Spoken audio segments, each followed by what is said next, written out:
Maithili express music.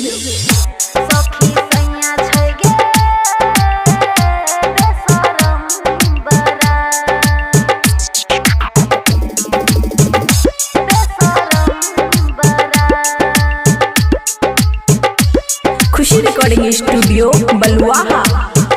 सखी सैया छै गे बेसरम बरा, सखी सैया छै गे बेसरम बरा।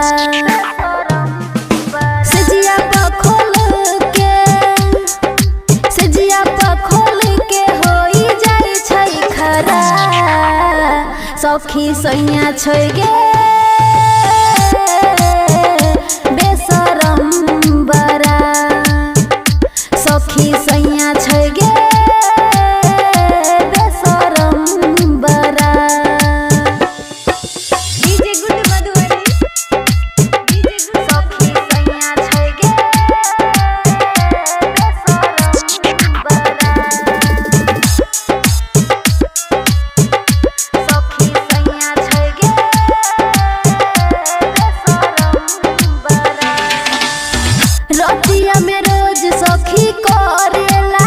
पातर कमरिया में दर्द भरेला,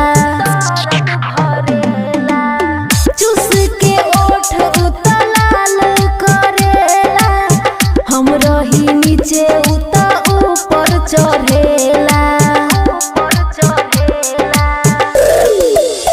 लार पर होई जाई तब नहीं हमारा छोड़ेला, सखी सैया छै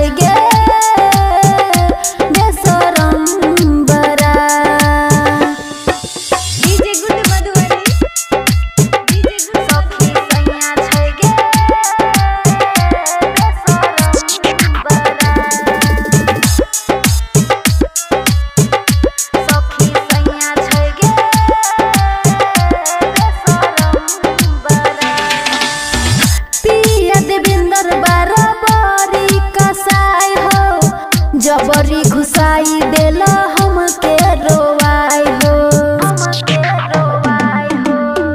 दीपाली शर्मा के तू बोलाई हो, दुख देला रोज सखी बढ़ाई हो। अमन साया से मुहवा तुअरेला, सखी सैया छै गे